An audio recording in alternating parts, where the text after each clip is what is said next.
live stream now.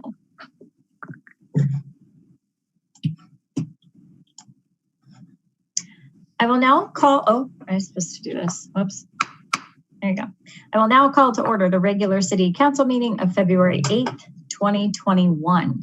Due to the COVID-19 pandemic, this meeting is being held electronically, and members of council are participating remotely pursuant to the council's electronic participation policy. Public access to the meeting is available on the local government access channel 8 for Comcast and Xfinity subscribers, and on the city's YouTube channel online.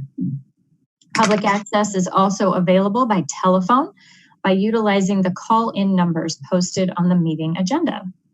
All callers will be muted and may only comment during the times allotted for public comment as indicated on the agenda.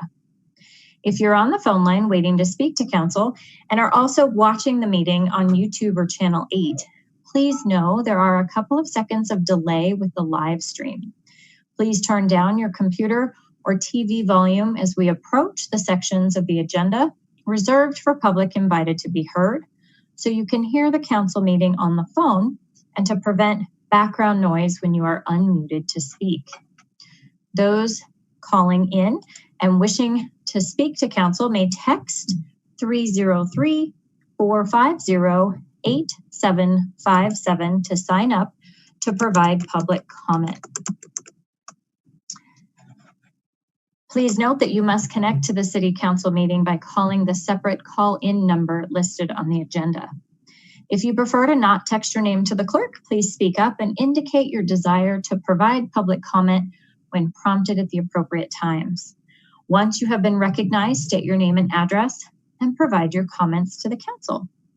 Thank you for following these directions and for maintaining meeting decorum tonight. Joanna, will you call the roll, please? Mayor Leidy. Here. Mayor Pro Tem Wilford. Here. Councilmember Witkovich. Here. Councilmember Peterson. Here. Councilmember Downing. Here. Councilmember Brown. Here.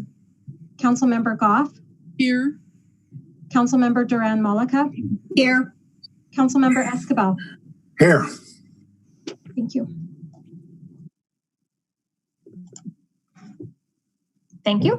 Please stand as you are able and join me in saying the Pledge of Allegiance.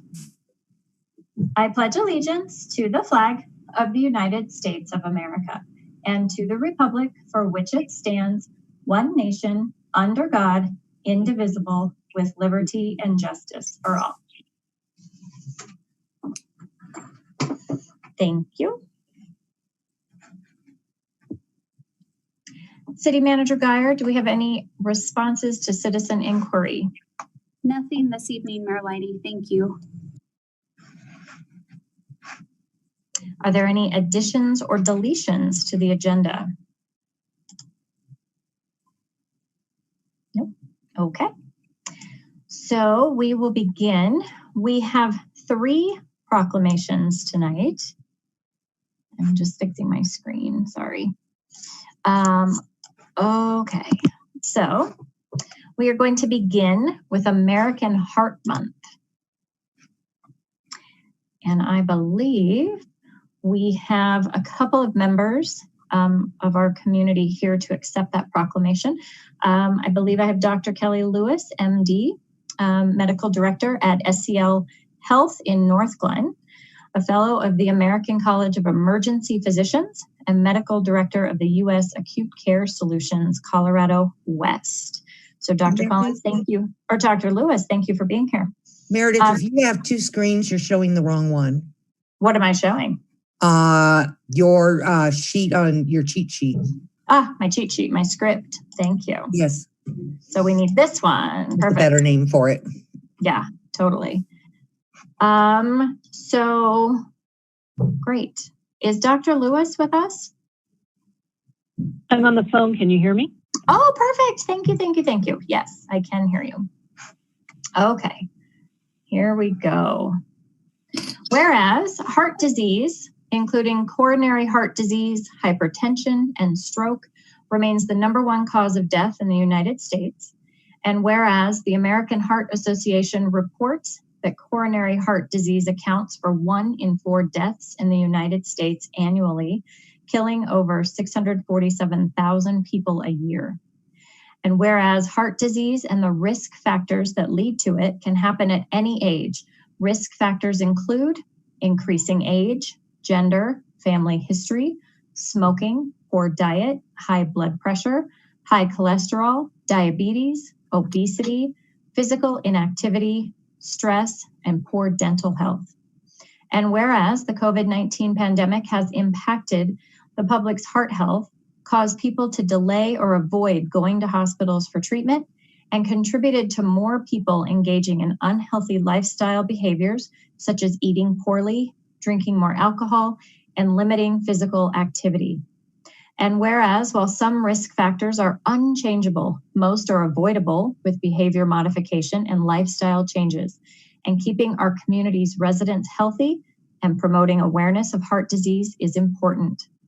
And whereas American Heart Month reinforces the importance of heart health and the need for more research, and a reminder to get families, friends, and communities involved in taking the necessary measures to lead a heart-healthy lifestyle.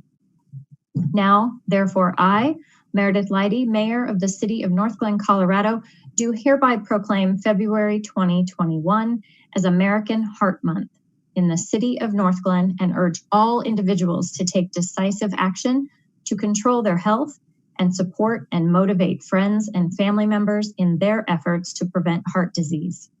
Dated at Northglenn, Colorado, this 8th day of February 2021. So, Dr. Lewis, would you like to add anything? Yes, thank you so much, and good evening, Mayor and City Council members. It's truly a privilege to be with you to accept this important proclamation that recognizes American Heart Month. My name is Kelly Lewis, and I've been practicing in the various hospitals that ultimately became SCL Health for over 25 years. I continue to work as a clinical physician and have been the medical director of SCL Health St. Joseph's Emergency Center in Northglenn since it opened in 2017. American Heart Month started in February of 1964 and is celebrated every first Friday and throughout the month to recognize and educate around our common goal to eradicate heart disease and stroke. Heart disease remains the leading cause of death for men and women of most racial and ethnic groups in the U.S. Sadly, it's also one of the most preventable diseases. Most major risk factors, as outlined accurately in the Mayor's proclamation, can be controlled and minimized. From 2005 to 2015, the annual death rate attributable to heart disease declined by 34%, which shows the impact of modifying lifestyle that's promoted by the American Heart Association. In 2020, when the COVID-19 pandemic hit, hospitals across the country reported a dramatic decrease in all emergency department visits, but very specifically and importantly in visits for heart attack and stroke. There's no biological reason to believe that the actual number of heart attacks and strokes suddenly plummeted. In fact, it's possible that COVID infection, which causes the blood to clot more easily, is actually contributing to an increased number of acute heart attacks and strokes. But still, it's estimated that up to 40% fewer patients sought care for these problems in 2020. Physicians fear that our community members are interpreting governmental orders for social distancing to mean that they should not come to seek medical care. And additionally, people are afraid of being exposed to COVID should they come to an emergency department. So as we reflect on American Heart Month in 2020, I want to stress to all of you that our hospitals are open and we're safe. Please encourage all friends and family to seek care if they have signs or symptoms of heart attack or stroke. And once they do, I promise we'll take it from there. Early treatment can make all the difference. On behalf of SCL Health and your Northglenn Emergency Department, thank you for your kind invitation and for your commitment to this community that we serve together. Thank you, Dr. Lewis. I really appreciate you being here and sharing that additional information. Okay, we have our second proclamation. February 2021 is also Black History Month. And we have a couple of people with us tonight, I believe. I see Rory. Do we also have Sarah Woodson? Are you with us? Sarah's not able to make it tonight, but I'll speak on her behalf. Oh, fantastic. Okay. So Rory is the at-large member of our Diversity, Inclusivity, and Social Equity Board. So thank you for being here. Right, Councilmember Brown, am I sharing the correct item? Thank you. Okay, whereas in 1926, Dr. Carter G. Woodson established what would later become Black History Month. He believed that truth could not be denied and that reason would prevail over prejudice, and his efforts led more Americans to appreciate and celebrate the contributions of African Americans. And whereas the celebration founded by Woodson was expanded to a month in 1976 by President Gerald R. Ford, who urged Americans to seize the opportunity to honor the too often neglected accomplishments of Black Americans in every area of endeavor throughout our history. And whereas during Black History Month, we celebrate the extraordinary achievements and contributions made by African Americans to the social, artistic, cultural, political, economic, spiritual, and national advancement in the United States and beyond. And whereas today, African Americans continue to make gains as entrepreneurs in public service and across professional fields, while challenging structural and systemic barriers put in place to hinder their success. And whereas the theme of this year's observance is the Black family, representation, identity, and diversity, and explores the wide-ranging diversity of Black family life, from single to two-parent households to nuclear, extended, and biracial. And whereas the city of Northglenn continues to work toward becoming an inclusive community in which all residents, past, present, and future, are valued, respected, and recognized for their contributions and potential contributions. And whereas the city of Northglenn celebrates diversity, is committed to advancing racial justice and equity, and is proud to honor the history and contributions of African Americans today, tomorrow, and every day. Now, therefore, I, Meredith Leidy, Mayor of the City of Northglenn, Colorado, do hereby proclaim February 2021 as Black History Month in the City of Northglenn, and ask all community members, public officials, and educators to discover, teach, appreciate, and commemorate the history of African Americans during this month of celebration and beyond. Dated at Northglenn, Colorado, this 8th day of February 2021. So Rory, thank you for being here and accepting this proclamation. Would you like to say a few words? Yeah, thank you, Mayor Leidy, and council members also for giving this proclamation for Black History Month. As mentioned, my name is Roy Moore and pronouns she and they, and it's so important, on behalf of Northglenn's Diversity, Inclusivity, and Social Equity Board that we have this month recognized as Black History Month, just because our people have often throughout history not had the opportunity to be celebrated. And now throughout the city, we are celebrated, and it's really important that our lives are prioritized and that they matter, and they matter to the city. And that's why we're so thankful and we're so honored to be able to be here and to have it recognized. And I just want to mention too that as part of Black History Month, we're offering 2 events this month. So we're going to have 2 movie nights, one for Harriet Tubman, but then also for 42. So this Friday at 7 p.m. at the D.L. Parsons Theater at Northglenn Community Center, you can see Harriet, and you can purchase $5 adult tickets online at northglenarts.org. And we're also offering $4 tickets for youth, seniors, and military. And then if you want to buy tickets for both films, and the next film 42 is next Friday at 7 as well, you can do it for $8 for adult tickets, and then $6 for youth, seniors, and military folks. And all of the proceeds that are given for both films will benefit the Cleo Parker Robinson Dance organization, which is Black owned. And so it's, we're just so thankful to not only be celebrating us, but giving back. So thank you all so much. Thank you for being here. We really appreciate it, and for those reminders. Councilmember Brown? I was wondering if there would be an opportunity for the residents that can't go out to be able to participate and watch the movies, or if they're afraid of, too many people being in the theater. Do you know, Rory, how many people will be allowed in the theater? And Rupa could definitely like quote me and correct me if I'm wrong, but I think we're accepting at least 50 people per event. And so if it's, we go over capacity, then I think we may be able to offer like an alternative. I'm not quite for sure, kind of like the details with that yet. I know we're pretty low on tickets right now, so we're definitely encouraging folks to buy and spread the message about these two events and really celebrate this month. Thank you. Diana, go ahead. So if you didn't want the theater experience, both of these movies are available at home. So I wanted to put that in. So really you're coming to the theater for the theater experience. However, I would like to offer that Cleo Parker Robinson Dance is also coming to do some performances towards the end of the month. And those actually have live stream options if people don't want to come to the theater. So that's going to be really cool. Thank you.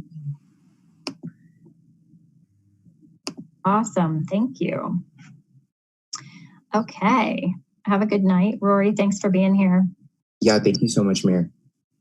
Okay, we're going to move into our third. So we have Dr. Tristan Collins with us with Bluebird Family Dentistry. So thank you. So the Bluebird Family Dentistry donated 100 dental gift bags last year to be given to people experiencing homelessness in Northglenn. And so we're very thankful for that partnership as a corporate resident of our city. So thank you for being here as well. I will begin with our proclamation. Whereas our children are the future of our community and safeguarding their health and well-being is one of our most important responsibilities. And whereas oral health is essential to an individual's general health and quality of life, and good dental habits and attitudes established at an early age are critical in maintaining good oral health. And whereas poor oral health can affect one's ability to eat, drink, talk, and smile, as well as one's confidence and ability to concentrate. And whereas the National Health and Nutrition Examination Survey reports that 23% of children ages 2 to 11 have untreated cavities. And whereas to reduce a child's risk of tooth decay, it is recommended that adults help children develop good brushing and flossing habits, encourage eating healthy foods, limit sugary foods and drinks, and schedule regular dental visits. And whereas Children's Dental Health Month provides an important opportunity to raise awareness of the importance of good oral health among children and the development of healthy habits that will last a lifetime. Now, therefore, I, Meredith Leidy, Mayor of the City of Northglenn, Colorado, do hereby proclaim February 2021 as Children's Dental Health Month in the City of Northglenn and urge all residents to join in this observance by teaching and reinforcing good oral health and dental habits to the children in their lives. Dated at Northglenn, Colorado, this 8th day of February 2021. So thank you, Dr. Collins, for being here. Would you like to say a few words? Hello all, can you guys hear me now? Yeah. Just making sure. All right, well, good evening, Mayor. Thank you and council members, thank you for having me here. It's truly an honor and a privilege to get this award again, second year in a row. And I'm doing my part. I promise to get the word out there.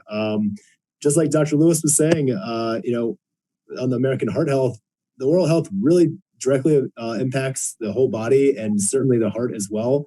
We found that in numerous studies, and obviously the fear of the dentist is a common cause to stop people from coming in and getting their teeth taken care of, which can lead to bigger concerns later in life.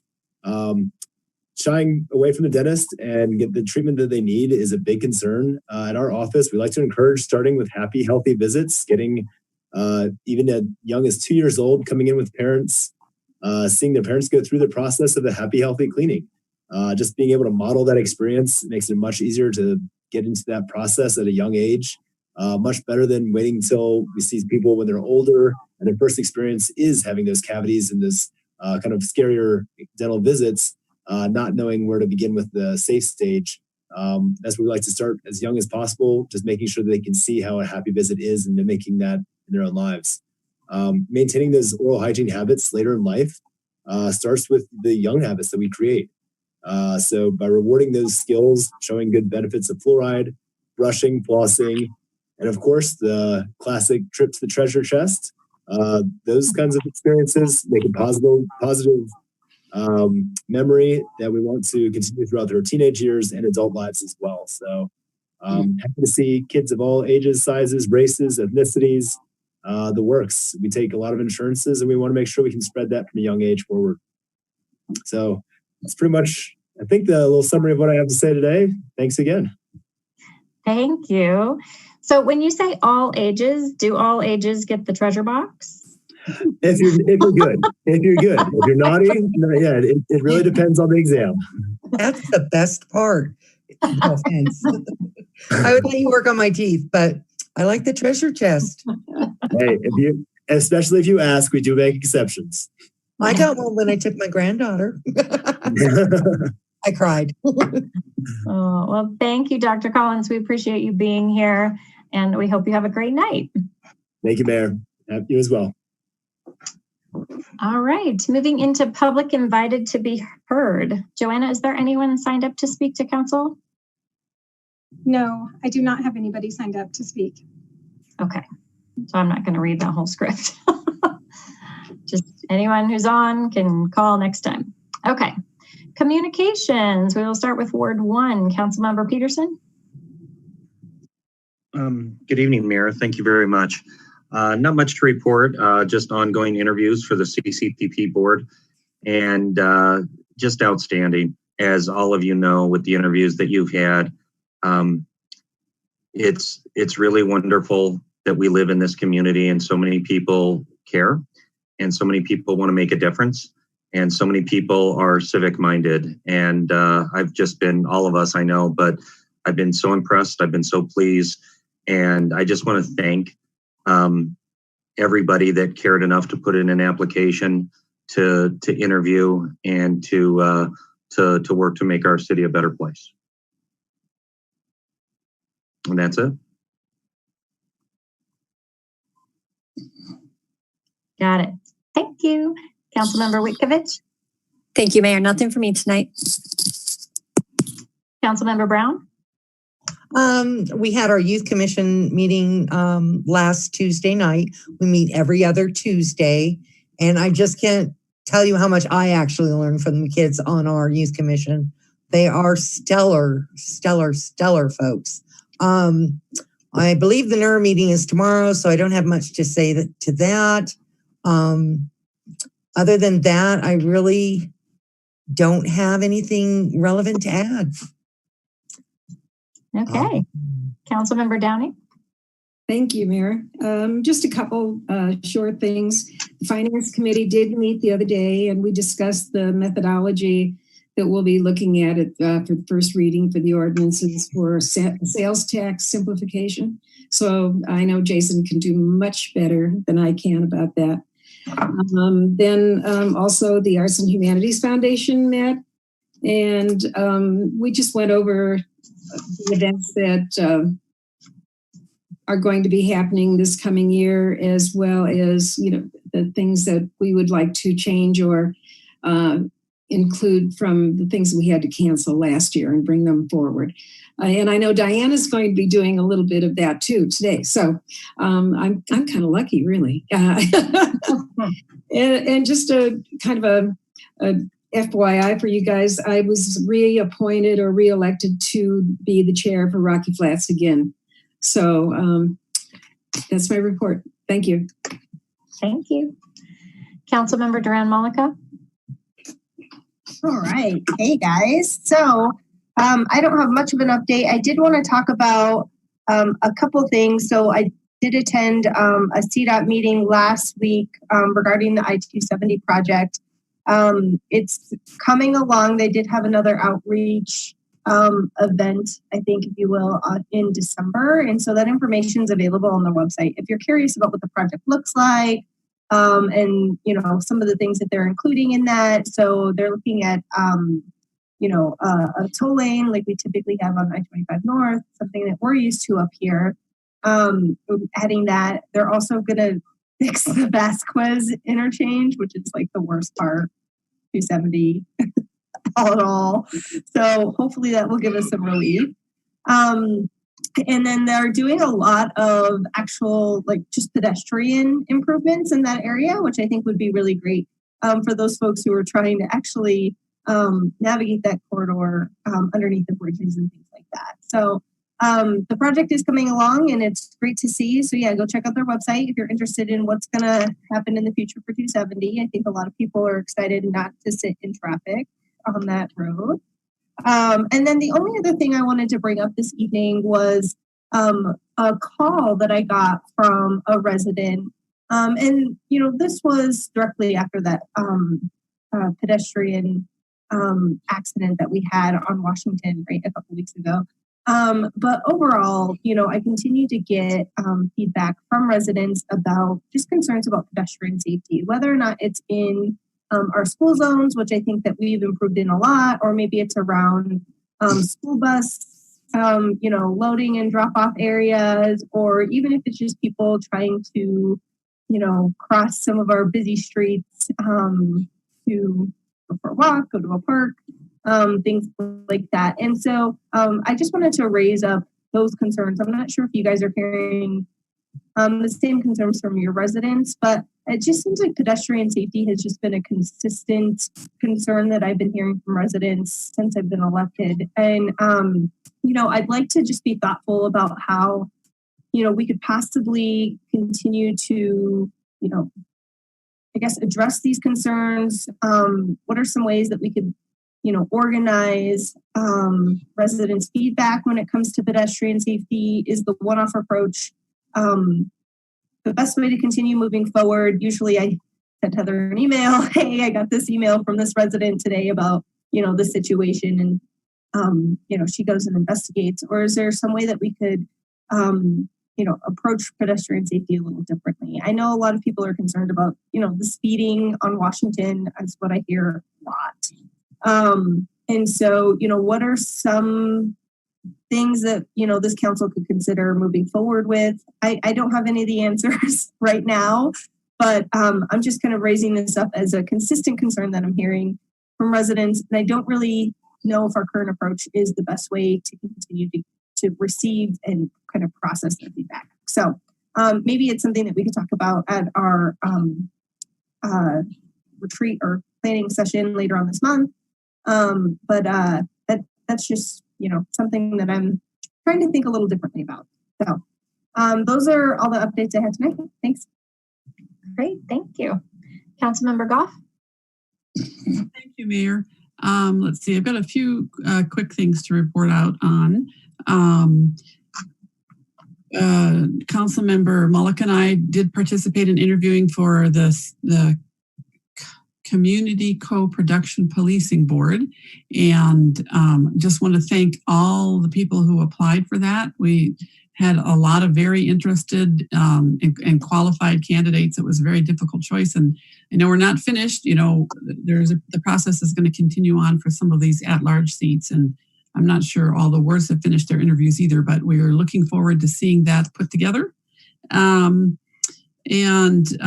did also want to mention that that some of our council members and many of the staff of the city are participating in a book club on by reading the Racial Healing Handbook, and we are meeting in small groups to discuss what we're learning from that. And it is a very insightful and helpful book to learn. And you know, if people out there, any of our residents or citizens, are interested in following up on something like that, that book is something that will be part of our conversations going forward, I'm sure. And I don't have the author's name at the top of my head right now, but it's the Racial Healing Handbook. And I wanted to thank Rory for mentioning not only receiving the Black History Month. My brain went dead. Proclamation, but also to talk about, yes, there it is. The mayor's thank you. But I also wanted to put in a pitch for the movies that are coming up, because that's a fundraiser for a very good cause. And I know it'll be a safe experience for anyone who does decide to participate. And I know I have missed going to movie theaters, so I'll be there. Let's see, what else? The CC4CA policy meeting was this last week, and I attended that. and they are beginning their process for updating their annual policy statement. So we'll be hearing more about that soon. I also last week attended virtually a Future of Cities presentation, and both the mayor of Denver and the mayor of Aurora spoke at that, as well as leaders from across the country. And one of the things that I found very interesting about that is that most projections are claiming that even after the pandemic, at least 24% of our workforce will continue to work remotely. And so that frees people up to buy homes or rent in places that they want to live for other kinds of amenities, and not necessarily having to factor in a commute to work. So that's something that we can consider too, as we look at our plans for the future. We know how wonderful Northglenn is, but we want to make sure we communicate that to people as well, because it doesn't have to be a bedroom community for people working in Denver. We could be looking at people from really all over the country. And I really think that's about it. So thank you very much. Thank you. We're going to circle back, staying in Ward 3. Councilmember Duran Malika. I'm sorry. I totally forgot to report out on the legislative committee tonight. I'm sorry, committee members. I'm sure you're probably like, what is she doing? Okay. So I will be reporting on behalf of the legislative committee. We met just prior to this meeting, and we had a great conversation with our lobbyists about the upcoming return to the Capitol that our legislature is going to be doing. So they're going back on February 16th. We're really kind of prepared to see a huge onslaught of bills that are going to be released quickly. It seems like every issue is going to be addressed this session. If we remember, COVID really kind of put the hamper on last legislative session. A lot of the bills didn't actually, get to make it anywhere. And so I feel like, everyone's kind of chomping at the bits to address some of these issues. So we're expecting to see bills on criminal justice, affordable housing, election bills, transportation bills, energy environment bills. And so I think that we're going to have a lot of work to do in the next couple of weeks. So we are meeting in 2 weeks, which is great. It'll help us just kind of stay on top of a number of the legislative efforts that are going on. There aren't really any committees that have been meeting because of COVID, besides the budget committee, and then the smart hearings have been happening as well. And so we're expecting that on a budget perspective, that they're going to be looking at restoring a lot of the cuts that they made the year prior because of COVID. And so we also had a conversation about CML that was just interesting. We wanted to reach back to CML, and they are having only, I think, one more policy meeting. The policy committee is only meeting once, I think in the next couple of weeks. And so we had a conversation about reaching out to CML and kind of exploring why that is. The policy committee isn't meeting anymore. Of course, CML is very important to making sure that they're advocating for, local governments, and we want to make sure that that those conversations are happening. Jenny Wilford is our representative to CML to keep doing that.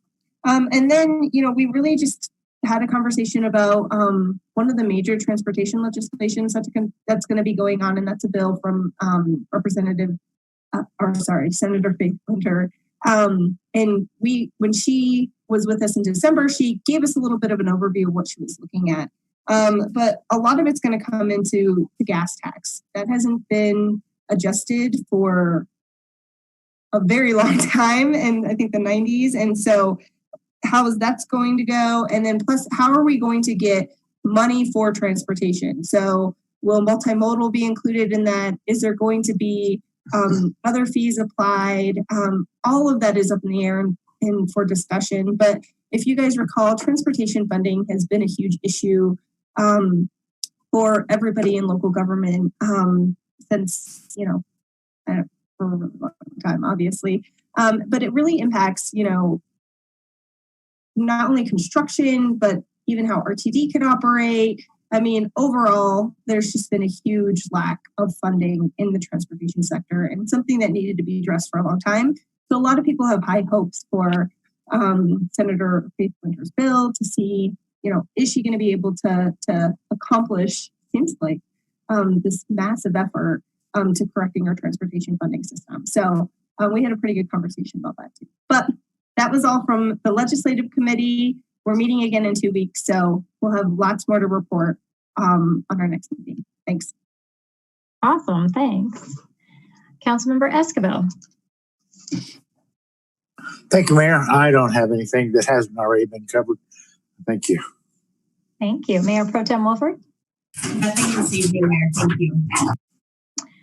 Okay, I have a couple of things. Lots of COVID vaccine conversations, whether with the Metro Mayors again or Tri-County Health meetings. For anyone who's listening, I jotted this number down because it seemed to be a good source of information for our residents. Adams County has a COVID call center. I think it might be the Tri-County one. So it's 303-220-9200. And they said option 2 and then option 1. And so hopefully that will help some of our residents. I've been very concerned about the accessibility of vaccines and kind of the equity issues around that, but also we are in short supply. There's some misinformation out there. There's a lot of anxiety around it. And it's something that's really weighing on me right now. It came up a little bit. We had our first virtual mayor's coffee. Little more casual coffee via Zoom. While we only had 4 residents join us, we definitely staff outnumbered the residents. They were very thoughtful, engaged participants, which was great. A lot of really thoughtful questions, and it was really appreciated. They definitely pushed our thinking, and it was just nice. I am looking for ways to figure out how to engage more residents in this format. I know it's really hard, and so I'm wondering if maybe we do almost a hybrid format in the future. As the sun comes out, maybe we can do some outdoor, really spread apart events, because it's harder to reach our residents in a single format. So that's just something else that I've been thinking about. But I wanted to elevate something I saw in the connections, which of course I knew about, but I was very excited because I feel like some of the things we spent our CARES money on, it was so long ago that, now that they're being installed, it's very exciting. So we have 5 water filling stations being installed in the city. And I just think that is such a celebration for so many reasons. But I was just reminded that was part of what our CARES money went for. And I was like, oh yeah, I forgot about that. I'm so excited because kind of winter took over and we forgot. So that's a fun addition to our city. And I believe that is all I have. City Manager Geyer? Nothing this evening, Mayor. Thank you. All right. Corey Hoffman, how are you? I am doing great, Madam Mayor, members of council, and I do not have anything tonight. Okay. Our city clerk, Joanna, do you have any updates? I don't want to break that streak, so I have nothing tonight as well. Thank you, Mayor. Fantastic. No worries. No worries. Okay. So we're going to move into the financial report, our December 2020 update. Well, it's actually the quarterly financial update. I will project for Jason Loveland, and he will get us going. All right. Thank you, Mayor and council members. I don't get to pass on this conversation, so I am breaking the streak. But as mentioned, this is the fourth quarter financial update that I'll touch on. I'll touch on the next slide regarding sales and use tax. You'll see here year to date collections were at $19.9 million. And that is actually through November collections. It's kind of hard to see on the graph, but that dark blue line where you see the dip in April starts to climb back up and become more steady through November. Good news is I have an update on sales and use tax numbers as of a few hours ago, since we have received our December tax. So the sales and use tax decline of 5.9% through November actually got a big spike in December, which is positive news, and that number is more like 4%. So we actually had a big increase in December. Now, part of it was some timing of tax remittance that we collected later than typical. And then additionally, auto use tax, the county was able to catch up their backlog. We had been trending at over 10% down through most of the year. And like I said, they caught up. We were, in comparison, December over December, up 64% in auto use tax, which I was very impressed that everyone went and bought a car in December. That wasn't necessarily the case, but it was the backlog that got caught up. So just as excited about the backlog being caught up for us with the county on those taxes being remitted and shared back with us. So good news on the sales and use tax front as far as how we ended the year. We had projected, in the early spring of possibly being down up to 8%. And we came back and ended the year right around that 4% mark. So from the finance perspective and the finance director, rarely do we get very excited. That was very exciting to get that news today. Can we go to the next fund in the general fund? Again, I'm going to update this verbally because we have some accruals completed. In that middle column where it talks about net change in fund balance year to date, it says a minus $3.6 million. So with this taxes in December and accruing for expenditures, that number is going to be more like $1.6 million that we saw the fund balance change in the general fund.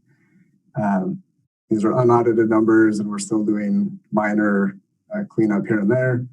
But I wanted to report out on that side of things that the net change number is expected to be a couple $1 million better. Overall taxes, the collection and spending rate on that far right column ended the year down as compared to budget by about 7.5% to 8%. Intergovernmental revenues down about 6%. Two of the larger areas were user charges and fees, and then fines and forfeiture revenues. Both of those saw large decreases, as you can see in this report. A large piece of that was on the user charges is the impact that it had to events and our recreation programming. Even looking back at forecasts in the spring, I don't think anybody had expected, I know I didn't, the shutdown to last as long as it did. So definitely seeing some declines there, but overall, not as good as what we had budgeted, but not as bad as we had initially thought our revenue situation may be to end the year. On the next slide, we'll touch on Conservation Trust Fund. Revenues came in as expected. We've captured that last payment of Conservation Trust Fund, so those revenues are in line with what we had budgeted. And expenditures, again, fall in line with our budget. The next fund to discuss is Capital Projects Fund. We'll see an increase in revenue here. We didn't put those numbers together as we're trying to just get the general fund kind of squared away for right now. Large capital project spending continues on the recreation center and our roadway projects. But all in all, revenues will be slightly down due to the impact on taxes that go to the capital projects fund, but spending projects all in alignment with the budget. In the water fund, revenues were actually up on the year about 7%, or 8.5% actually, with consumption through December being up 7.5%. So we had seen consumption up between 12 and 13% for a lot of the year.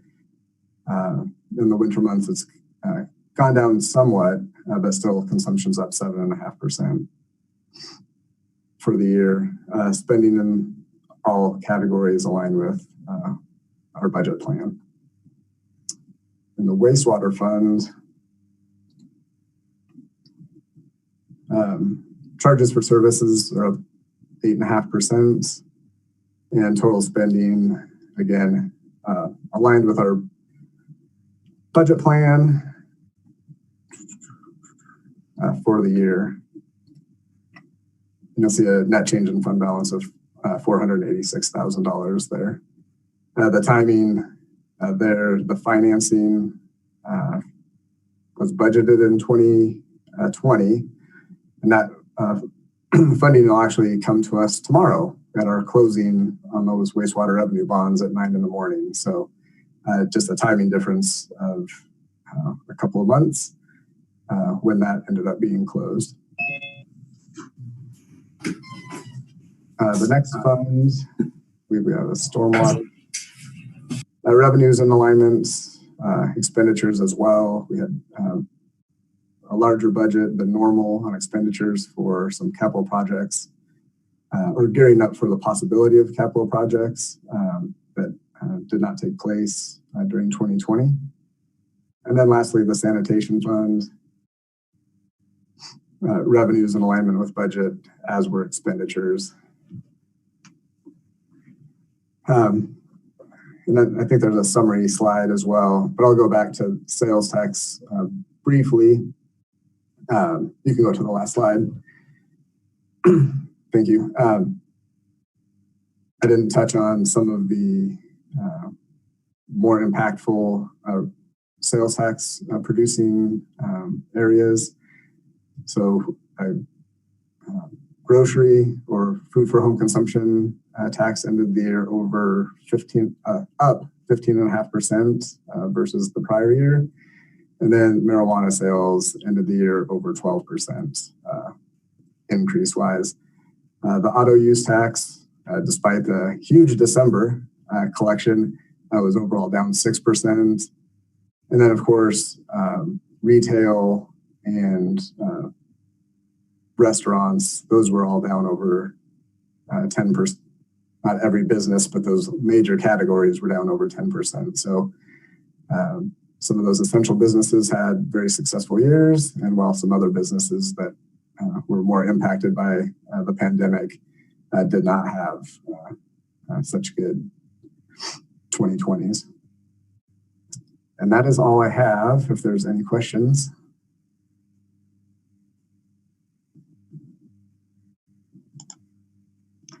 I just feel like I should just call on Councilmember Brown.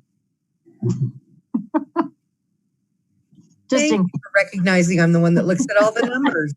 I'm waiting until all the December numbers are in and everything's done.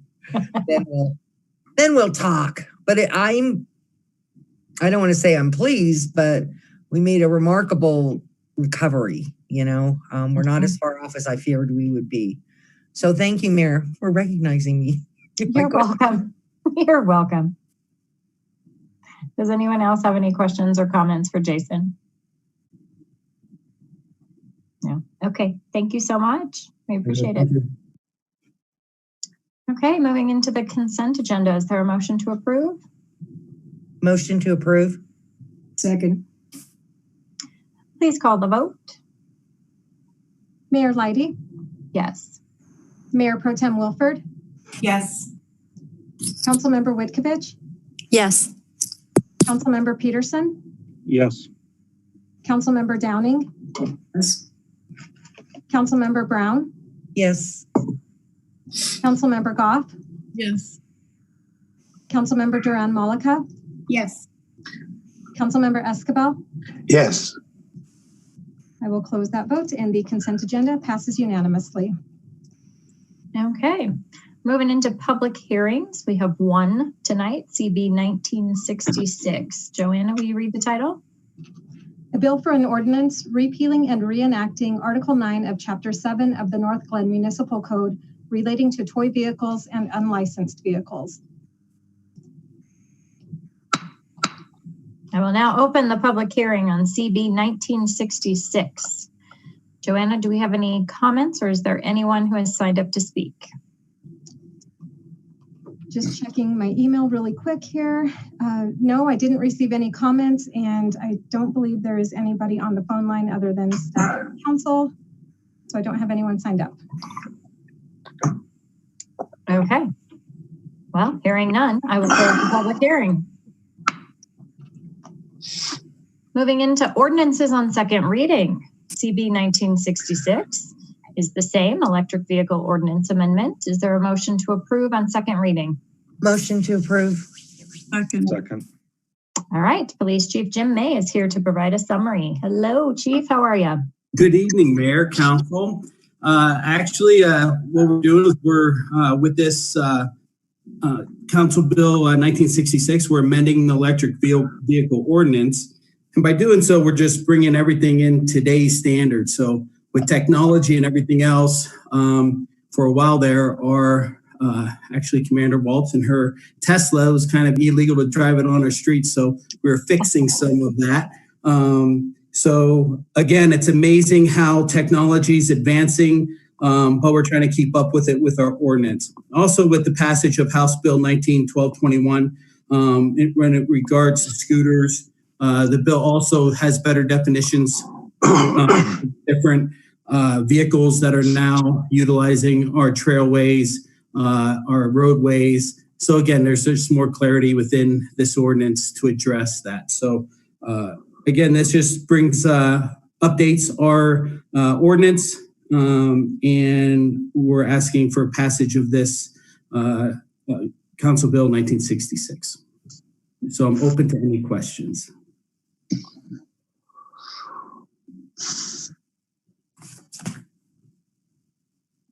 All right. I see no hands, Chief.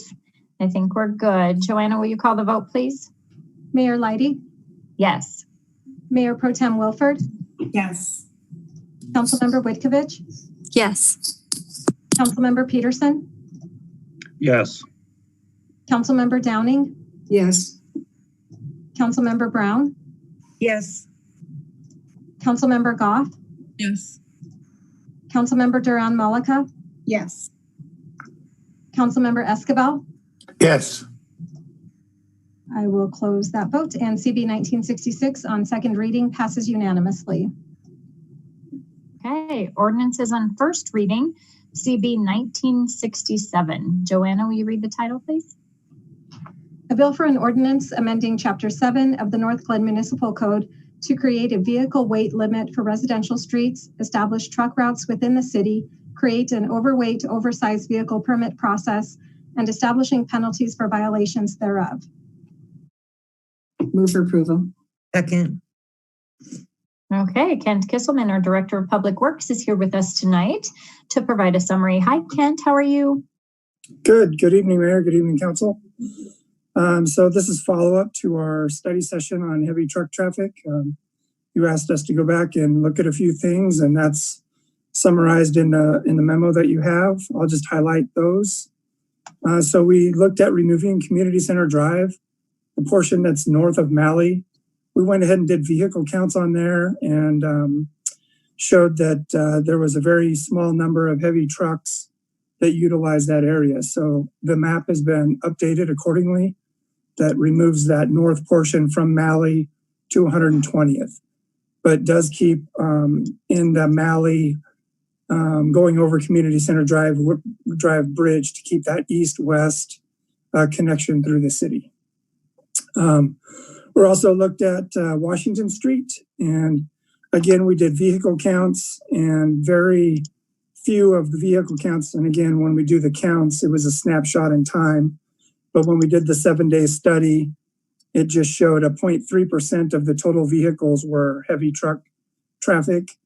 And then we found out also that CDOT has uses Washington Street as a designated alternate route in their traffic emergency management plan. So there really wasn't anything that we could do on Washington Street for restriction wise. And we did have a conversation with Thornton as well, and with all the new business park stuff that they're doing north of 120th, they really had no interest in combining to do any kind of restrictions along Washington Street.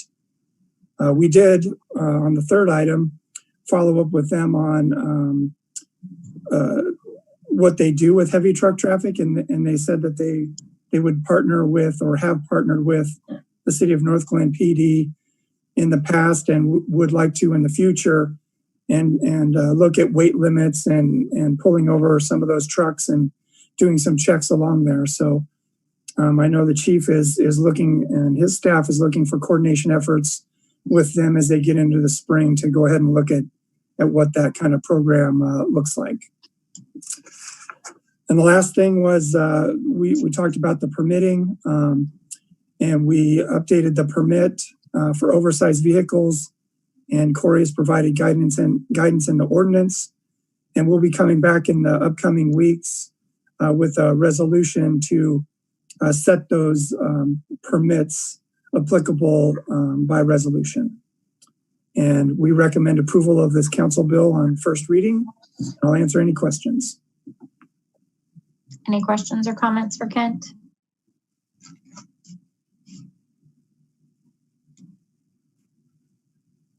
Councilmember Brown. Hi, Kent. Thank you very much for bringing this to us. I have a question for you. Through this permitting process, will we be able to possibly have less of the traffic going up Irma, or are those big trucks just going to get permits and still continue to go through Irma? The permit will only be typically will be for oversized loads. So like in the last 2 years, we received like 3 of those. So those are the big, like somebody's moving a house and we need to, regulate taking down some wires or make sure traffic control is done. Typically, the Irma, the industrial part of Irma is where the heavy trucks will be allowed.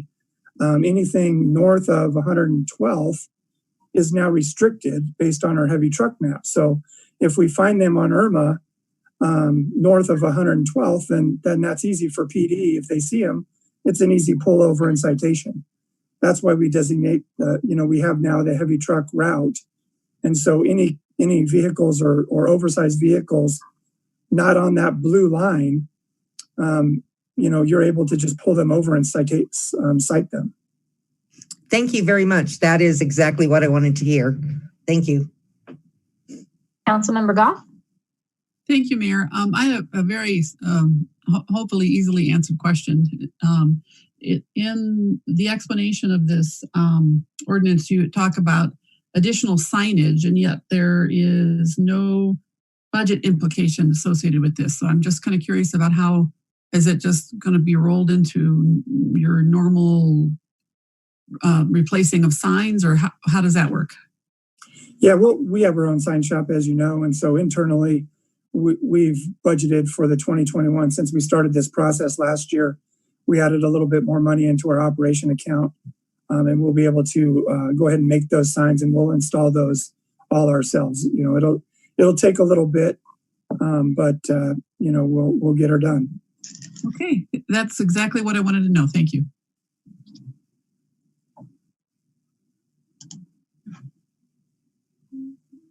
Okay, I don't see any more questions. Thank you, Kent. Joanna, will you call the vote, please?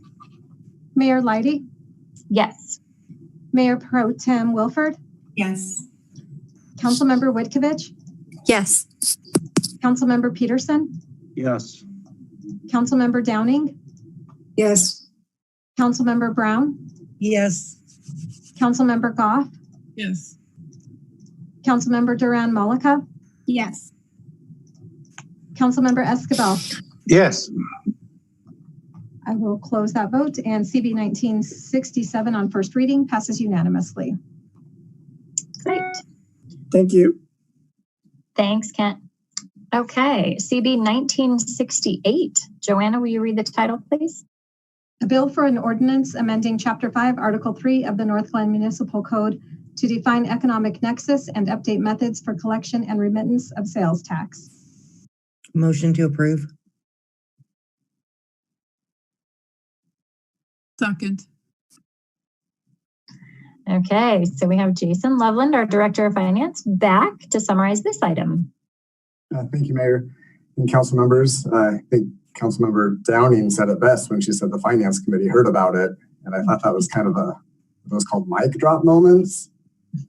But anyway, to summarize this, again, as the title read, we're going to define economic nexus and a few other terms related to tax collection and remittance. This has been an ongoing effort led by CML to coordinate sales tax collections through online sales. And the term economic nexus means really that a transaction happens within the state or within the city boundary. And so there was a Supreme Court case, Wayfair versus South Dakota, and a decision on that occurred in 2018, which identified that an economic nexus is being established when there's a sale. Typically, a nexus is connected with kind of a brick and mortar store within your jurisdiction or within your state for tax collection. So what we're doing is coordinating our efforts with other home rule municipalities to provide simplification for those online businesses and retailers to collect and remit. We did the standard definition process a few years ago to make sure that we're all taxing and defining things similarly. This is another step in that effort to ensure that there's a level playing field for businesses that are selling online. So this includes I'll just use Amazon as the example. Is the seller, they're a marketplace facilitator. They're facilitating business through their online market, and then needing to collect and remit sales tax to the city for transactions that are delivered to the city. So this is really aligning ourselves, adding a little bit more teeth to what our municipal code already says. We're a little bit unique in Northglenn compared to some other jurisdictions that our code already states that any transaction that occurs in the city is taxable. So we have been collecting already from several online businesses, Amazon namely. This just adds our name to the mix to align with the other home rule municipalities and simplify, hopefully for those online businesses, their collection and remittance expectations. We're also working with the state's tax collection system that is being rolled out. We need to sign an agreement with them to offer a single point to have the businesses log in and remit their taxes through the online portal. Right now, the businesses remit to each jurisdiction, so 70 or however many that are participating in logging in or sending mail to every jurisdiction. The simplification effort is to have a central portal for those retailers to log in, through the state system and have one place to make their distribution and their payments throughout the state of Colorado. So all of that said, just to summarize that right now, this Council Bill 1968 is adding definitions to our current sales tax definitions for the online sales tax collection purposes. That was a whole lot of stuff. So, it was. I see a couple of questions. Councilmember Brown. Hi, Jason. Again, my question is I guess kind of selfish, because I'd like to know, when do you think they'll have that single portal up and running? When will we have that single portal up and running? Well, the state of Colorado, really. So it is up and running. Okay. About half of the home rule municipalities have passed this initial ordinance for the definitions. Probably half of that group is online and using the portal right now. So, and we expect to have this, we've been working on this for a while. 2020 was kind of an off year as far as getting certain things done. But our plan is to have this up and running for Northglenn by the time this takes effect in the city by April 1st. Thank you. Mm-hmm. Councilmember Goff.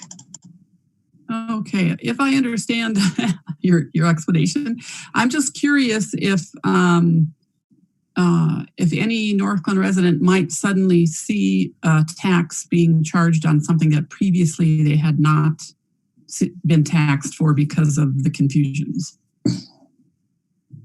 That I would say is possible, yes. Not the product, but the retailer that they were purchasing that from may not have been charging and collecting and remitting the tax to the city. So that is possible.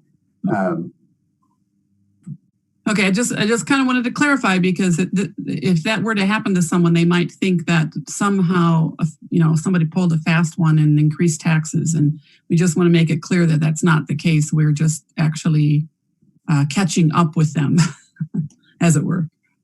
Yeah, that is correct. This is not a tax increase in any stretch. It is requiring that the online transactions be taxed and then remitted to the city. So nothing new is being taxed, but a website potentially may have not been collecting tax. And now they're being directed to do so. All right, thank you. Mm-hmm. Any other questions for Jason?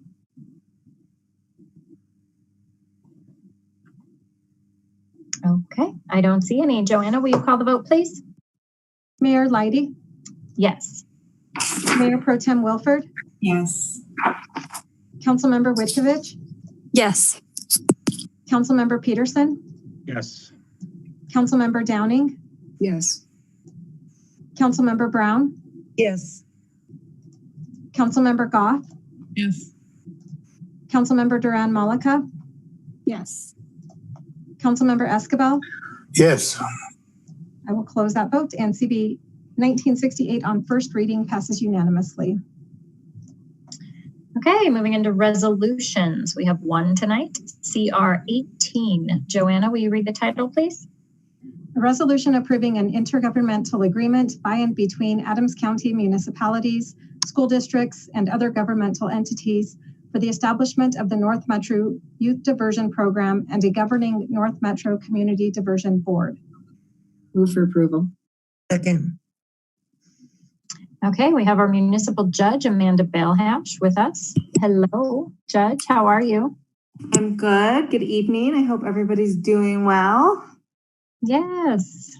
Good. All right. So I was last year, I was the judicial representative for the North Metro Youth Diversion Board. We just had our election, and the municipal judge from Westminster wanted to be able to participate. So he's now the judicial representative, but I have remained on as the secretary of the board and as a community member as a municipal judge in the county. And so, Officer Charles Festi, who is a school resource officer, is Northglenn's representative on the board. But I told him I would take care of presenting this to City Council. So this group of people or agencies was formed back in 1996, and they'd been operating under the same intergovernmental agreement since 1996. And in the last year, there was a change. A lot of the original founders of the group have retired or resigned or moved on. And so with new people being officers of the board, we realized it was time to update the IGA, make sure that we had the right names of the agencies. For example, school district names have changed. We don't have Adams County Mental Health anymore, things like that. So the IGA really is just changing to make sure we have updated names for the member agencies, and a couple agencies that were originally part of the group have since left. And so just updating that. There's no cost to the city. The board is responsible for contracting with a private agency or a nonprofit agency who provides services to the juveniles. And it's just the purpose of the agreement is so that the city of Northglenn can keep referring juveniles to the diversion program. Okay, any questions or discussion on this item?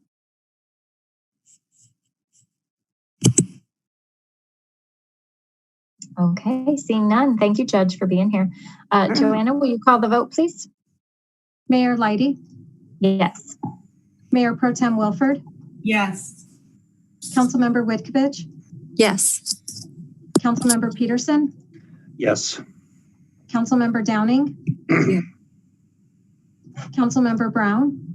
Yes. Councilmember Goff? Yes. Councilmember Duran Malika? Yes. Councilmember Escabel? Yes. I will close that vote, and CR 18 passes unanimously. Okay, thank you. We have two discussion items tonight. The first one is the CARES Act funding final report. We have Rupa Venkatesh, our assistant to the city manager, is here to present to council in just a second. Hello, Rupa, welcome. Good evening, Mayor and City Council. I am very pleased to be here tonight to provide the final report for how we distributed our CARES Act funding. So if we go to the first slide, or I guess the next slide. So this is just a brief reminder of how we got to where we are now. So in May, which seems so long ago, we signed an intergovernmental agreement with Adams County to receive approximately $3.1 million. And throughout this process, we asked for community feedback as well as council feedback and updated council as we went along the way. In November, Adams County had some additional funding from their allocation. And so we received $100,000 specifically for business support. And then on December 20th is when we had to distribute all our funds per the Adams County IGA. And then this slide shows a big picture overview of how it was distributed amongst businesses, residents, and internal city expenses. And as you can see, it was a pretty even distribution between businesses and residents.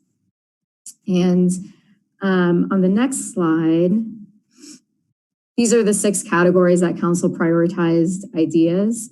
And so we considered public health, education, support for community organizations, which provided direct financial assistance to residents, and support for residents as part of that resident bucket. And then, of course, businesses were in their own business bucket, as well as internal city expenses. And then to start getting into some of the things we spent in those categories, if you go to the next slide. For public health, we purchased 24 hand sanitizer stations, outdoor water bottle filling stations, which the mayor mentioned during her communications section. So those water bottle filling stations have been installed and will be turning on the water sometime in spring. Adult and youth face masks, as well as the 8-ounce hand sanitizer spray bottles. Those were all distributed to residents and to schools. And then with our 18 weeks of free COVID-19 testing, or Advanced Urgent Care, administered 3,674 tests for free through our partnership with Adams County. And then on the next slide, so internal city expenses, some things were PPE related expenses, cleaning supplies, technology, modification expenses, and public safety payroll expenses. So for education, we had 6 telephone town halls, mayor mailings, COVID-19 flyers, the PSAs, the video PSAs that we did, as well as direct mailers to inform our residents about the current status of COVID-19. So support for businesses. This is something that Debbie went over in her presentation last week, but we had 3 different grant programs as well as providing temporary outdoor premise refunds. And then the next slide. So we were also able to provide 19 different organizations direct funding through CARES. And thank you to the clerk's office as well as the outside agency funding committee for help in getting all of this administered. So support for residents. So from a suggestion from council, we hired a community resource navigator. So and that of course was Jessica Haltz. And one of her main priorities was to stand up the testing site and also to provide the daily operations for those 18 weeks, or the weekly operations for those 18 weeks of testing. And then also she identified needs through talking to residents and to community organizations of what are some of the needs in our community that we can use our CARES Act funding on. And one of her suggestions actually was those outdoor water bottle filling stations. So rent and mortgage assistance. So Maker Housing was able to provide 55 households with assistance. Almost Home provided 28 households with assistance. The child care assistance grants through Early Childhood Partnership of Adams County, or ECPAC, they provided reimbursement for 56 children, as well as 6 early childhood learning centers. So for those 6 centers, they were provided reimbursement for PPE and other modification expenses. And then of course, Adams 12 5-star schools was a separate IGA. And with that, they were able to purchase child-size face shields, adult-size face shields, as well as 4 hydrostatic sprayers to help sanitize some of their playground equipment. And then so this is the last slide, just to give you a summary of the investment impact we made in those 6 categories. And I just want to close by saying that this was truly a collaborative effort between every single city department, between council, and especially our community partners, for us to be able to accomplish all the things that we were able to accomplish. So I just want to say kudos to everybody. And with that, I will turn it back to the mayor for any questions. Any questions for Rupa?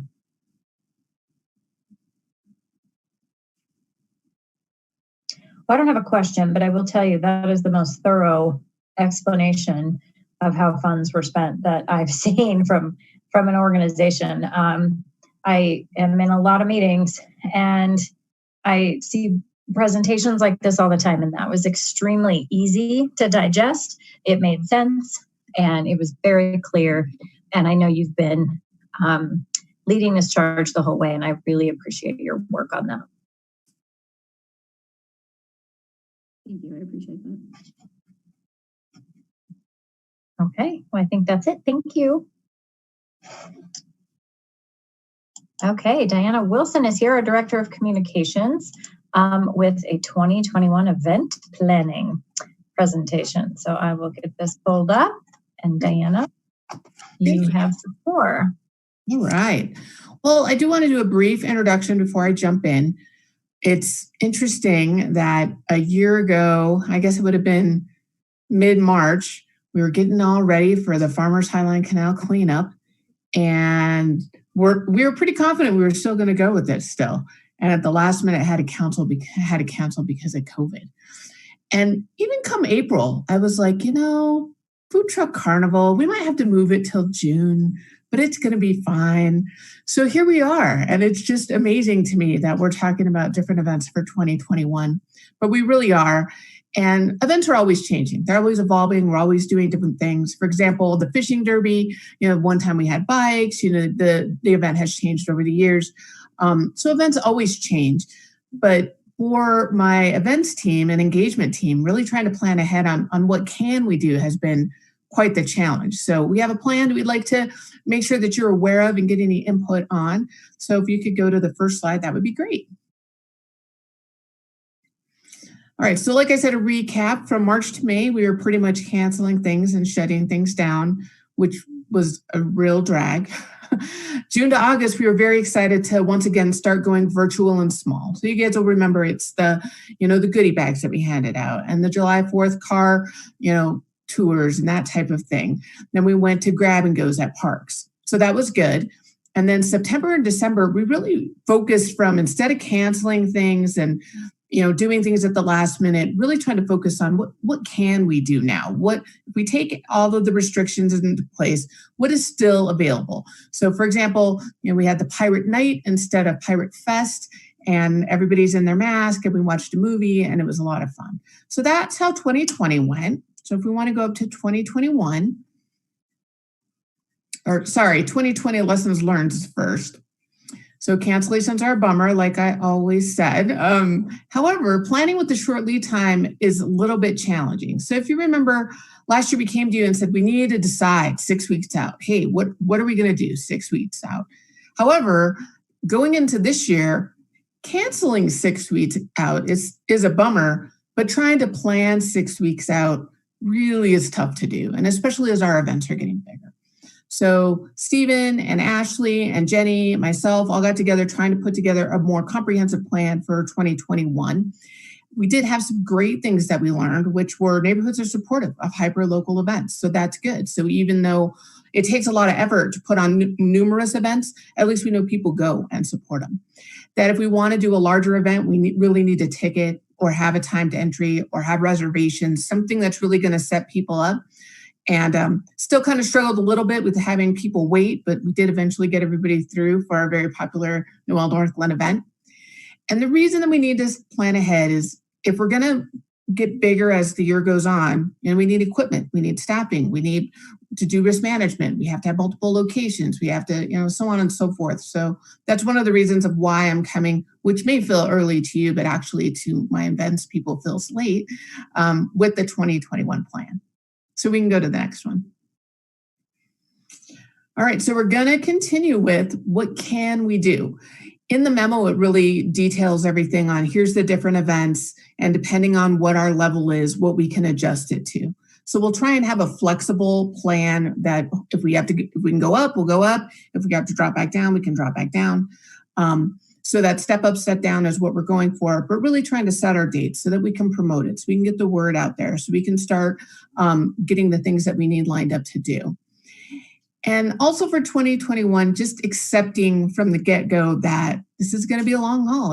It's going to be the rest of this year. And that's hard. We struggled with that acceptance the first 6 months of this pandemic. And I think we're now finally at okay, we're going to have to be cautious, but we're still going to have to make a plan. And optimism has really given way to realism. So we know that there's light at the end of the tunnel, but I think that we all feel that, oh, look, vaccinations, except we don't really have enough to even give to the people that can get them now. So it's being very realistic about what we'll be allowed to do. All right, so next slide. So cancellations. I put some pictures in here. Aren't those great pictures of all the cool stuff that happens in Northglenn? And it should be very clear to you why we have to cancel these events, because we really can't do that. Even if all of these people were wearing masks, it would be a violation of what we should be doing for the foreseeable future. So Food Truck Carnival and July 4th Fest and Fireworks, Pirate Festival, Safe Street Halloween, Mudapalooza, and Flashlight Egg Hunt are all canceled. We do have some new events going in their place, but we really are calling them different things, because although we want to relate them, I don't want to give anybody the impression that we're going to have anything that even looks like a festival this year, because I think that's very, very unlikely to be allowed. So those are the cancellations that we are proposing. And if you want to go to the next slide, we'll look at the more fun stuff, which is, ooh, look what we can do. So Farmers Highline Canal is a good example of one of our engagement programs that, we'd start with a big barbecue or we'd end with a big barbecue. And it was great. We saw a lot of people. And we really need to do the cleanup because it's been a couple of years. However, we're assigning people to go right to their area. They're signing up online. They're signing the release online. A group representative will come and get all the materials and take them to that site. So really focusing on that limited contact. Everybody will be wearing masks, all of those type of things. The fishing derby the derby day will go back to a kids fishing derby. Partially, this isn't just because of crowds. It's also because of our partners. So we really like to have bike events, but we usually have community partners. It's a Boy Scout troop or a local faith community people or whoever that are still pretty hesitant to plan ahead. So we really can't rely on our community partners the way that we have in the past. So we've decided to downsize Derby Day to just fishing and move it back to May by recommendation of our people who stock the lake, saying earlier is better and we'll have better turnout for actually, catching fish, which is always a challenge. All right, grab and go was really popular last year. So we decided to bring that back in June and in August. And for July 4th. So this is our new proposal for July 4th. You would, if you were a resident here, if you wanted to go to all of them, you would be able to go progressively to all four and have slightly different experiences at the four parks. Or you could just go to one if it was in your neighborhood, but trying to disperse that crowd and have different types of attractions at four parks in the area. So not quite as small as last year as our grab and goes were before, but definitely not 15,000 people at EB Rains Park is the proposal. We're looking at trying a concert series at Stonehawker and Pirate Night or nights. Kind of depends on what the allowances are at that time. It would be ticketed, it would be timed. Once again, trying to control the number of people are on site. Instead of Safe Street Halloween, probably do Boo Block again. Once again, great lessons learned. We need to time that. We need to either ticket it or time that so we don't have people waiting for such a long time. Northglenn was very popular. It would be nice if we could have people walking around outdoors, but it'll depend on what the restrictions are. And also the availability of the rec center versus the new rec center. So that one's still a bit up in the air since it is December. We'll have summer concerts and movies. We'll have theater performances. So before I move on to the next slide, I would like to give an opportunity here for questions about these new events. Like I said, there were some details in the memo, but we have Stephen here and we have Amanda here if you have questions. And I wanted to throw out there for engagement, we have beautiful yards and magnificent tree and all of those things. Those will stay virtual as far as recognition, as long as your meetings stay virtual. Even when it's not virtual anymore, I'm guessing it will be hybrid.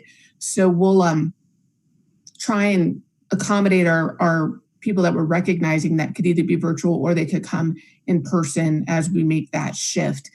However, for the yard award program, we are going to try and target 50% at being water-wise.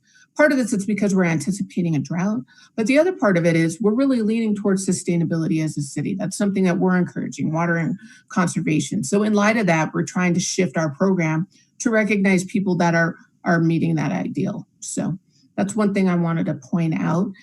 But other volunteer and engagement opportunities really will remain the same, except we have to follow COVID protocol, which is wear a mask, get small groups, social distance, make sure and really limit that contact or having too big a group. So what questions do you guys have? All right, we'll start with Councilmember Duran Malika and then Councilmember Brown. Great, thank you. Quick question about the 4th of July. So 4 parks for 4th of July. Are there going to be fireworks? Did you say that? I forgot if you did. I did not say that. And our idea is to hold off on fireworks until the rec center opens and have our fireworks show then. Because by that time, we think people will be allowed to gather. So it shouldn't be as big of a deal. We also think it would probably be something that's a lot more likely to attract Northglenn residents to our new rec center opening. So probably as big of a crowd wouldn't be expected anyway. But that is what we have in the memo. I like that idea. I think it's really awesome. But I do think that is probably the first question people are going to get. Is there going to be a fireworks show? And then if not, then I think we need to be prepared for the onslaught of fireworks, personal fireworks again. People just want their fireworks, right? And so tough. And if we had a good idea for not encouraging thousands and thousands of people to be right next to each other, man, but so far we're kind of stumped on that one. So yeah, safety's sake, that's where we're at. All right, thank you. Councilmember Brown. Hi, Diana. I have a question for you. One of the lessons that I feel like we should have learned, or maybe it's because we did it too fast. I just want to know how you're approaching it with like the Boo Block.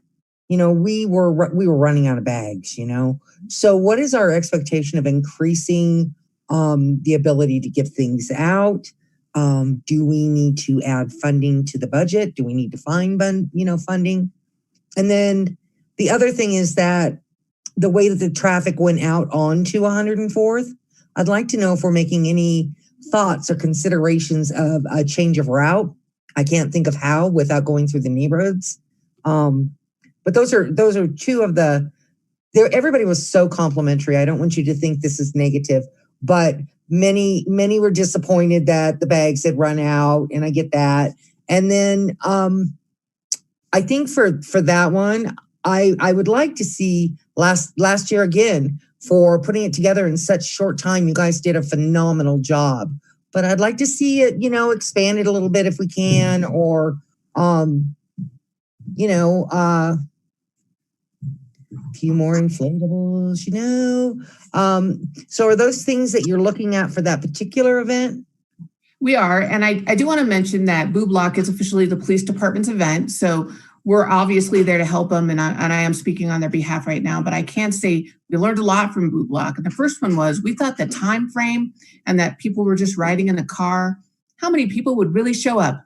Yeah, the answer is a lot of people. So that's one of the reasons to really do ticketed, timed, and even with Noel Northglenn, which I think is what we would like Boo Block to be if we have to have that type of event, which is more performers, a little bit more entertainment.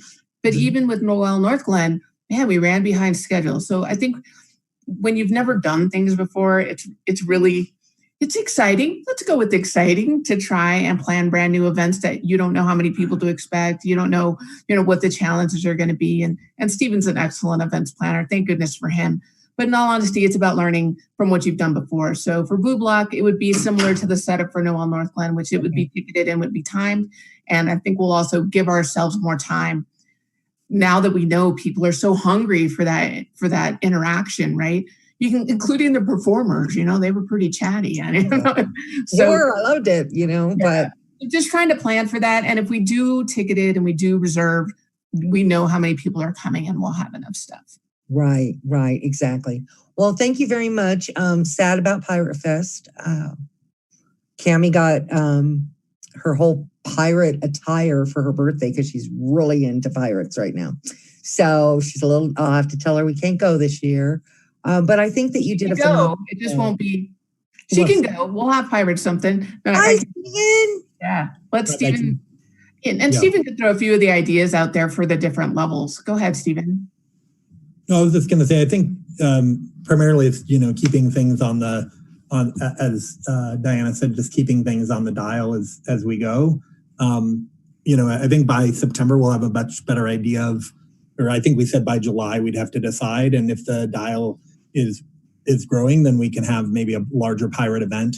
As you know, for this last year with Pirate Night, it was limited to 50 cars, and if we're at 500 people, that's a very different event than where we were last year, which was up to 175 attendees. Well, your team did a wonderful job keeping that all together and dancing through the whole thing. And I, as a Northglenn resident and a city council person, really appreciate the effort that you all made to keep us happy.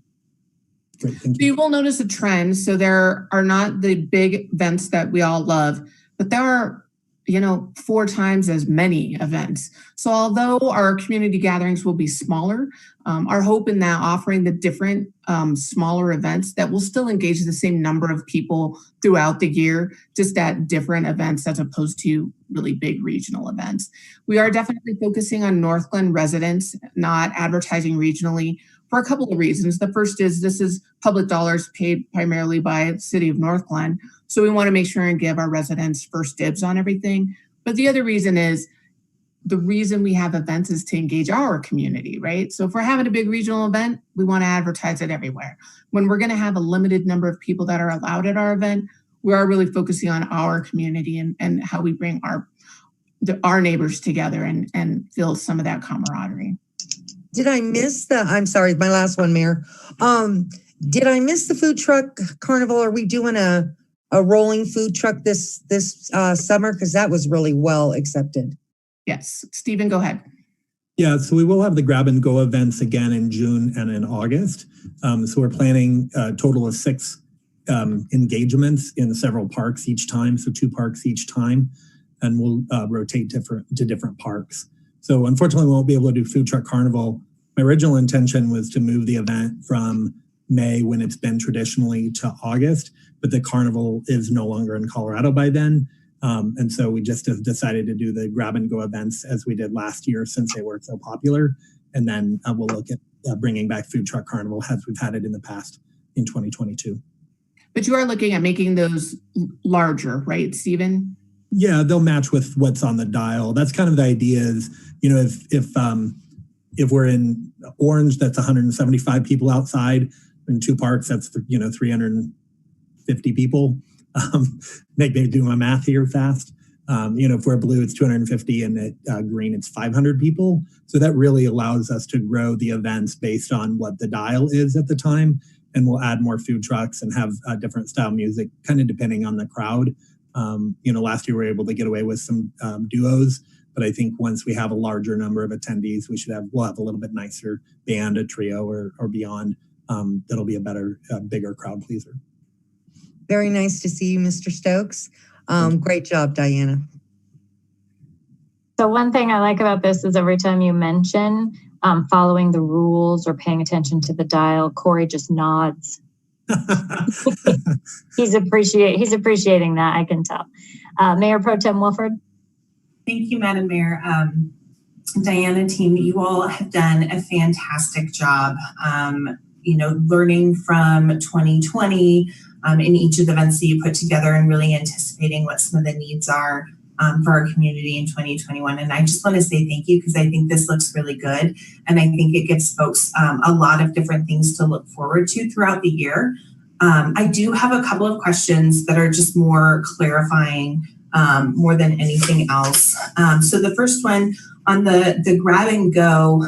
So are you thinking that there won't be a consistent number of events in each ward? Because I feel like in the last year we did something where there was a food truck in Ward 4 at Danahay Park, and there was music and folks kind of planned on being there a couple of times throughout the summer, and they were well attended. And I have to say, I got a ton of positive feedback from folks that were just so tired of being inside and cooking their own meals, and came out and could listen. I think at one point we had a single male musician who was just playing cover songs. It was just so nice to be outside with other humans.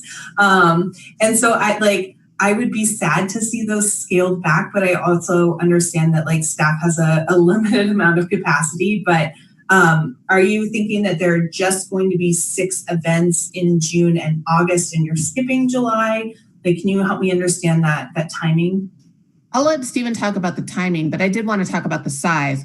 It feels like we're scaling back because we have fewer locations, but actually that's not true. We're doing fewer locations, but bigger events. So more stuff will be there. We'll publicize it in with more advance notice. We're already talking about doing an event insert in the connection in April, telling, hey, here's all our stuff for the year. And it'll just have something on top that says, we'll adjust this to current COVID-19 restrictions.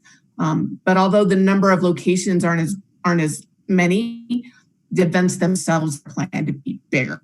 We fully expect that we'll continue to allow more people to gather, not less. If that doesn't happen, we'll have to adjust, but that is our hope. And I'll let Stephen talk about the timing a little bit. So the current plan is to have 3 weeks in June, and 3 weeks in August, and be in 2 locations, one on the east side and one on the west side, each of those nights. So they'd be on the same nights as we did in the past, and they'd be in just one ward on the east side and one ward on the west side, and we could switch it. And that was the current plan. Okay, thanks for that. Are you thinking that you'll have more than one like food truck option? Because I certainly noticed as we were hanging out, doing our sweet and savory thing, that like there were points where the lines got really long, even at these small events. And I just worry, like, if you're going to just have a handful of food trucks, like what are those lines going to be like? Sure. Yeah, we'll increase it. What I'd put in the memo was that there'd be 2 savory trucks and 1 sweet truck if it was at the 250 or 500, but we might need to assess and have more savory trucks. Last year we had a difficult time finding enough savory trucks to cover all of the nights and all the locations.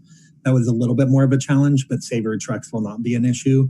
And I think having more diversity of food makes sense. And so as those numbers increase, then having more trucks. I think one of the things that we found last year that I was quite surprised by actually is that we did encourage people that just wanted to come and purchase food and not stay. And I was surprised a higher number of people, even Kiwanis Park typically had the least number of attendees in terms of people watching the performance, but the food truck at that location had a higher amount of tickets that they sold that night because people were coming there to pick up their food and go home. And so I think we underestimated the number of how fast the food could be prepared in the case, because we were definitely going, okay, if you can have 175 people in the park, that's how many people are being fed. But if people are buying and taking home, then we have to account for that. So we'll need to have additional trucks. Yeah, that makes sense. My son goes to school at Studio, and so driving by Kiwanis is like our route home. And so I can imagine that, there were probably a bunch of parents, well, I guess not in the summer months, but that would be driving by to pick up their kiddos. Well, I guess my only feedback there is like, if there's the opportunity to expand that a bit and like have more of those events, even if they are smaller in a number of areas, across the city. I think that's something I would really love to see, just because there was such great feedback that we got on those events. They felt really intimate. I mean, it was really only the neighbors from that area kind of coming and getting together and obviously wearing masks, but it was just really special. And so anyway, I'll just share that I would love to see more of that. And then are the movies and the summer concerts still going to be drive-in?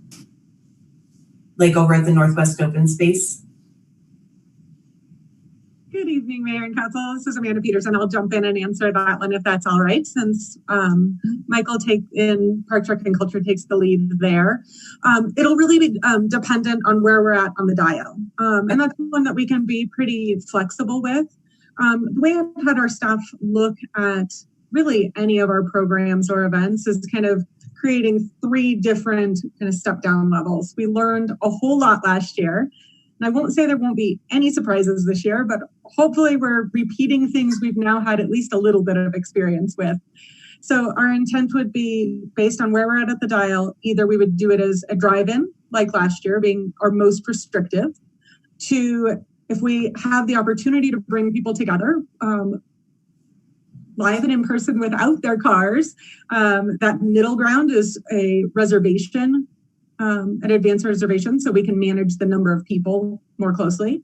And then the third level, which I would love to think we'd be at this summer, but it's not looking very promising, would be to have an open event that people get to drop in at and maintain appropriate social distancing. But I think we're probably most likely either at one of the 2 lower levels, either a drive-in or a in-person but reserved event.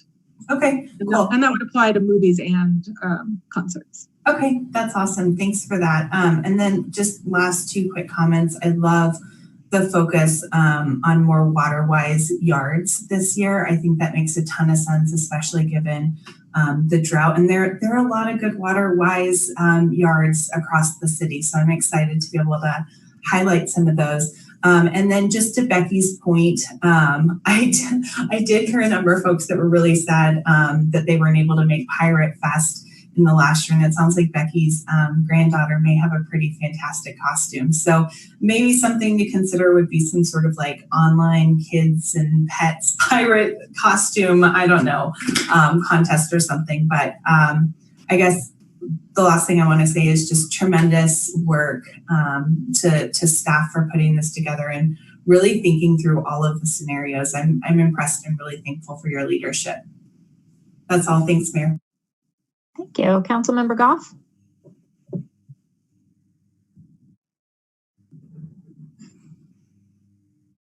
Clicked the wrong place. Thank you, Mayor.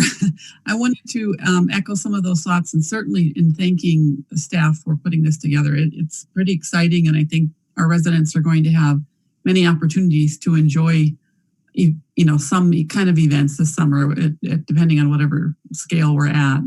And I just was going to follow a little bit. It was interesting to hear your comments about the food trucks at the Kiwanis Park or pool, I should say, because when I attended both, or I think it was two food truck nights there, and there's very little shade for people to be setting up and listening to a concert there. And one of the evenings was so hot that I think that kind of discouraged people from staying to listen to the music. So it's just sort of interesting to hear how different it is in the different wards. I also had some residents show up, and they were asking for a particular food truck that wasn't in Ward 3 that night. And so then they decided they were going to go drive to wherever it was. So there are people who do, sort of follow a particular food truck. So, how you guys manage to juggle and balance all of these, needs from all these different people is amazing. So I appreciate your work very much. And I look forward to attending these events this summer, or this year, I guess, throughout this year. Thank you. Councilmember Malika? Yeah, I just had one more question that I wanted to follow up on, and that was the Pride program, which looks super exciting. And I just wanted to know if there was any more information that you guys could provide about what you were thinking around this. So let me do a brief intro, and then I'll hand it off to Stephen. So the DICE board, of course, is new and trying to look for partnerships with them and what they would like to do. This has really just been theoretical. It's been a few conversations offline. The group hasn't even met since we came up with it. There are a couple of things in the memo that are still up in the air. We also have a concept event. Stephen had a lot of detail in there and a lot of options. I was like, whoa. Let's just say, hey, there's a couple other things we want to do this year, but we don't really know what they are yet. And I would like to say that the engagement staff really is all about let's do more. So our plan is really trying to be realistic, but if there's opportunities to do more and to have more people and to offer more things to do, they definitely will. And two of those things are the concept event, which we're just kind of holding off to see what will be doable, what do we have numbers for, what's of interest to the community, what kind of things come out of our strategic planning so that we can kind of plan an event that goes with where Northglenn's going. And it's the same thing with the DICE Pride Fest. Working regionally, Stephen's reached out to other people who do Pride events to see, is it virtual, is it in person, what can we do? So he's examining that, but he does still need to talk to the DICE board. Stephen, what would you like to add to those comments? Sure. I saw John White, who's the events director for the Pride event in Denver, speak at a conference last fall. So I reached out to him after Rupe had engaged with me that DICE might be interested in an event like this. And so we've had several conversations about what might be possible. The Pride event in Denver is quite large. It's actually known nationwide for its quality programming. And last year they did the largest Pride parade online, basically in the country. And they were quite successful at it. And so in speaking with John, he thought there was a possibility that we could do some sort of a tagged event, either that we could follow some of the things that they had already done, or they would engage with us to make some suggestions on what they might consider, or what we might consider. What's unique about the city and county of Denver is they're not yet allowing for public events. They don't have public event permitting in place right now. So they know that all of their events this summer for the Denver Pride will be online, at least unless something changes. And I said to Mr. White, maybe there's an opportunity for us to do something in person in Northglenn based on our event permitting. And so that's where we've left it, is having DICE meet again and say, what do they have interest in and what would be possible. And then I told John that I'd reach back out to him to see how we might be able to work together. And just, his extreme knowledge in the area would be very helpful. And I think it would be a good opportunity for Northglenn. All right. Well, thank you so much, Stephen, for, raising this up. I think I am so excited about this event, no matter what it's going to be. I think it's exciting to have, a new event that could be a new Northglenn tradition, hopefully. And I don't know, I'm really excited to see what it could be this year. And thank you so much for bringing that possibility in Northglenn. That's exciting. So I did want to throw out there, I'm coming back to you guys in April, talk a little bit about communications again and the plan that I had given you last year and report what we're doing and looking at new things. But on a side note, I wanted to say a little bit about virtual programming. We, of course, did virtual programming. It was definitely worth doing. But from my perspective, I was like, wow, this really offers a lot of accessibility for people. We should have great participation. And our participation has been okay, but it hasn't been over the top.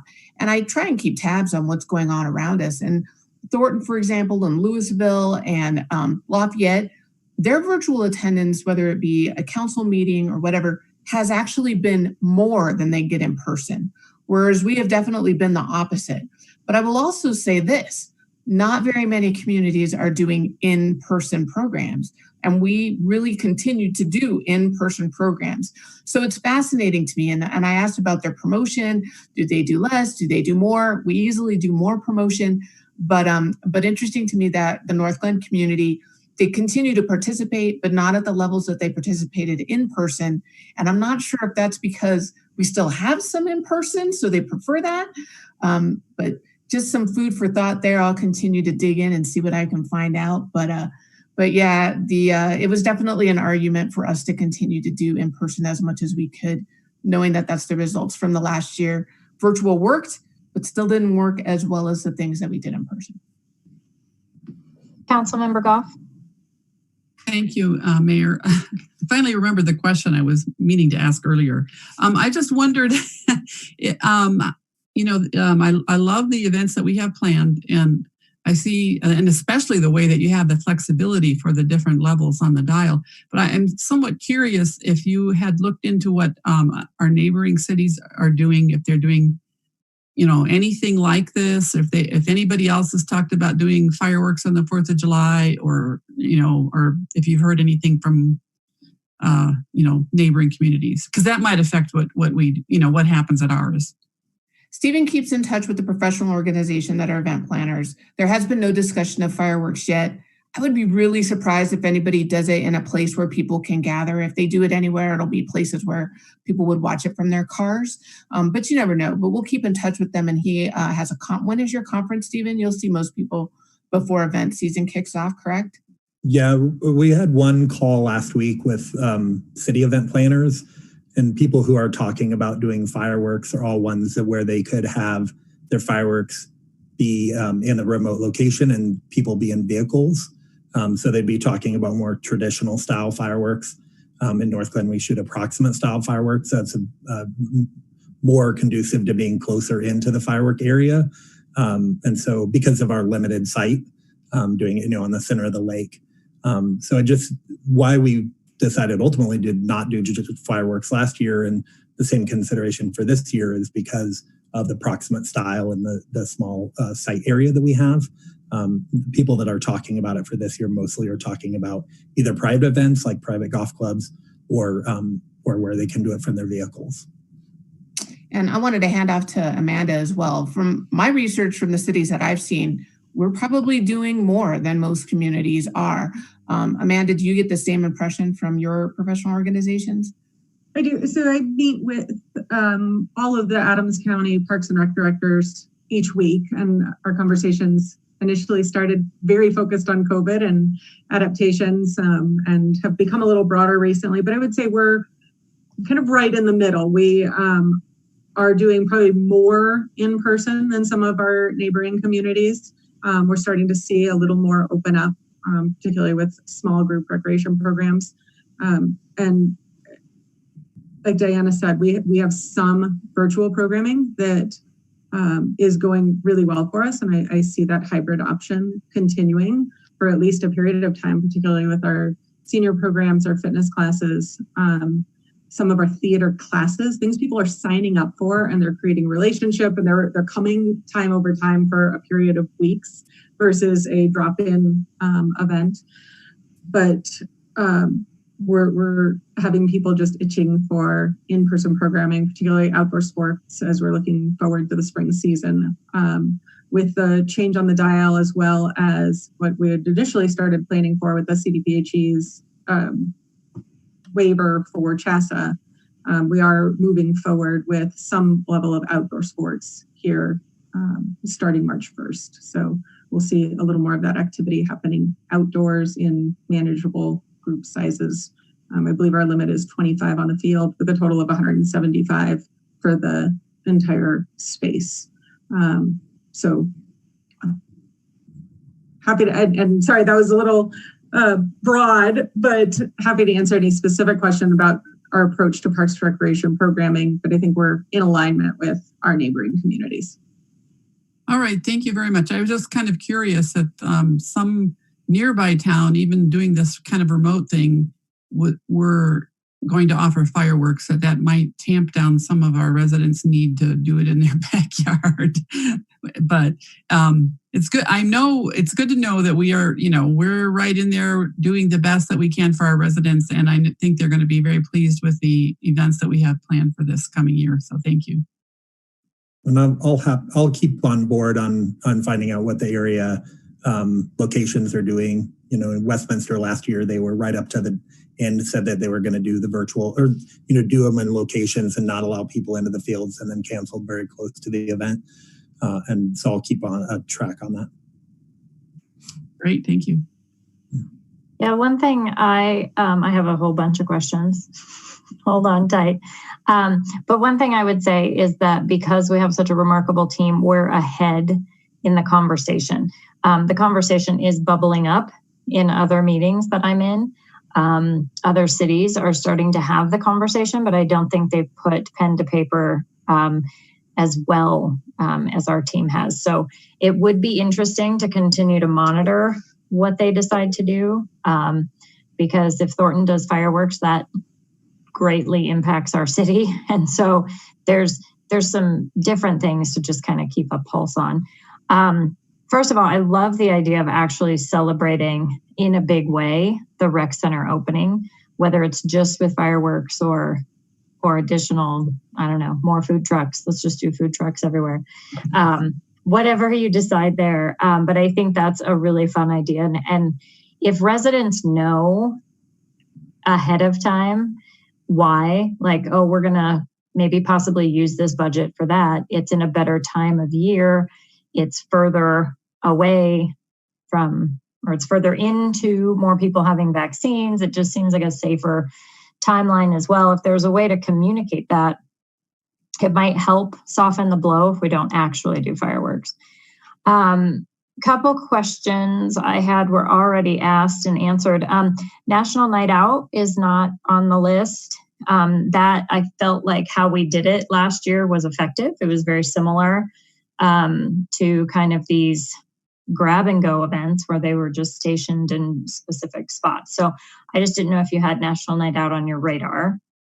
We do National Night Out every year. It is a PD function that we support, and we probably would follow their lead. I think it would be nice to once again try and do the, it's August. We could see if residents were willing to do it in their neighborhoods again.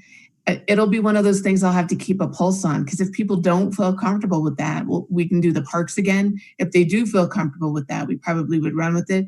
I think the hardest part is food. Is it okay to have a barbecue with your neighbors? Man, I can't make that call right now, right? So we'll have National Night Out. Yes, unless National Night Out cancels it naturally, we'll do whatever the national date is. I can't imagine the chief would ever not participate in that.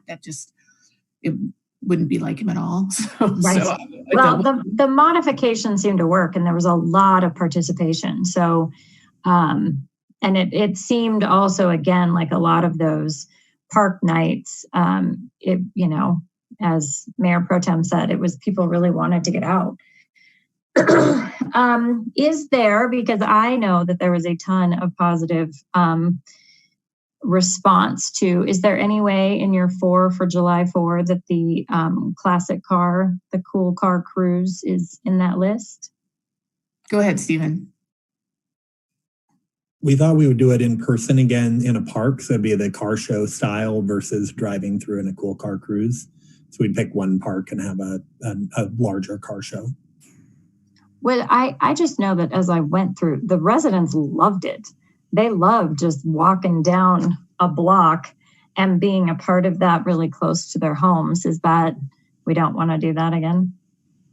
I think it's a staffing issue more than not wanting to do it again. So we kind of have to pick and choose. If we're going to have events at 4 different parks, obviously we're going to have staffing at 4 different parks for that entire day. So it would be tough to also have staffing to do a cool car cruise again. So we kind of have to pick and choose. And we thought larger gatherings at a park that was a little bit more traditional and not just watching people pass by your house felt a little bit more substantial than the cool car cruise. I think it was a great event and I think people did really enjoy it.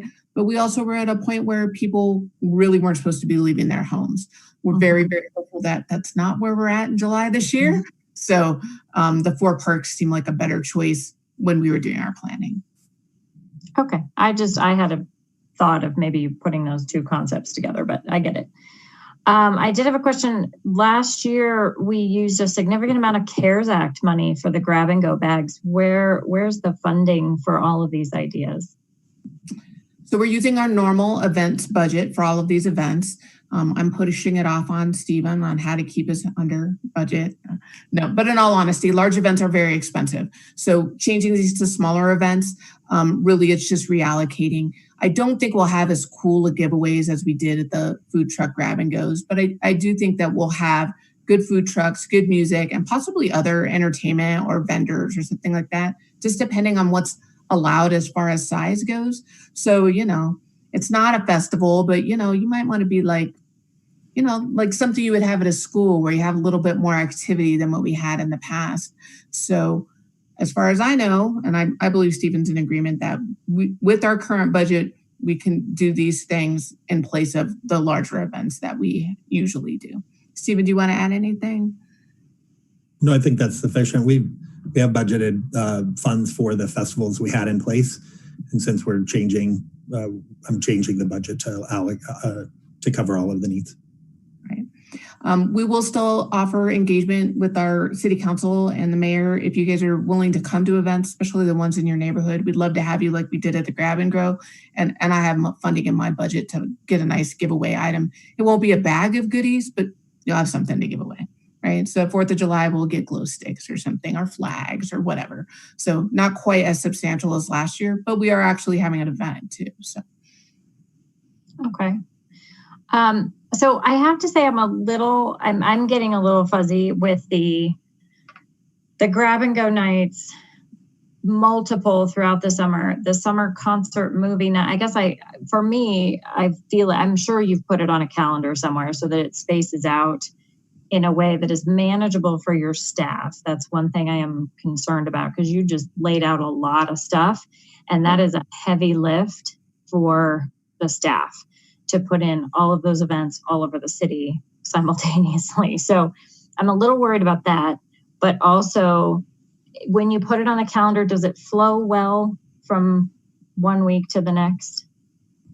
So I think the staffs do a really good job of working with Parks and Rec staff who do the movies and the concerts and Stonehawkers in the fall and our large events in place of those. That's how come we have June and August for some of those grab and goes and why there's only 6 so that we can spread things out. In July, in all honesty, when we're doing 4 parks on the 4th of July, one of the reasons for keeping it to 4 parks is staffing. It's a crowded calendar, but it's really that toss-up of if you can't do a really big event with thousands of people, if you can make smaller events work and utilize event staff. It's definitely a busy summer for our engagement staff. There's no doubt. It'll be a lot of people, all hands on deck. But I will say, since they're smaller event, it's not borrowing that much from the police department, from Public Works, from Parks and Rec. Definitely we'll need some staffing support in addition to engagement staff, and probably bring in some event staff like we did for Noel Northglenn, but not the big time 2 days in a row, essentially, 100 staff people there, since they're smaller events. And as far as the schedule goes, as I'd said before, last year we had these beautiful event flyers going in the connection where you would just pull it out and put it on your fridge that we didn't get to use because everything was canceled. But we will do that this year. In April, it'll be in the connection that'll lay out all of the different opportunities that we have, and also specify that what's open, what you need to make reservations for, so that people can kind of plan ahead. And as Julie had mentioned, we should tell people early about the fireworks. So that would be a good piece to put that in as well. So yeah, is it a lot? It is. But when you can only allow 300 people instead of 3,000, at least people will have something. If you can't make everything, at least you'll be able to go to a couple of things. Right. Well, and I think we're all feeling it, but I know our residents are. I don't know if this is the right term, the COVID fatigue or pandemic fatigue or whatever. We're all tired of it. It's annoying. We're done. However, we have to stay the course. And so if there's any way to make this, spring into December really celebratory and filled with joy, the more we can communicate that, and the more time over the summer outside events we can engage. I think if people know that, it helps to have something to look forward to, right? So if I can have the flyer and put it on my fridge, it's going to help me be like, oh, I get to see people on this day and do something fun together. I think I love that event flyer idea. I think that's really helpful, because this is just, people want to do stuff, and we can make small things super fun. So thank you so much. Councilmember Brown. One more quick question, and it may be for Heather. I apologize, Diana, unless you can answer it. When we did our budgets, we left our money in for fireworks, right? And we left our money in for our different events. So will that money, because the fireworks was pretty hefty, right? Will that then be dispersed into these new events?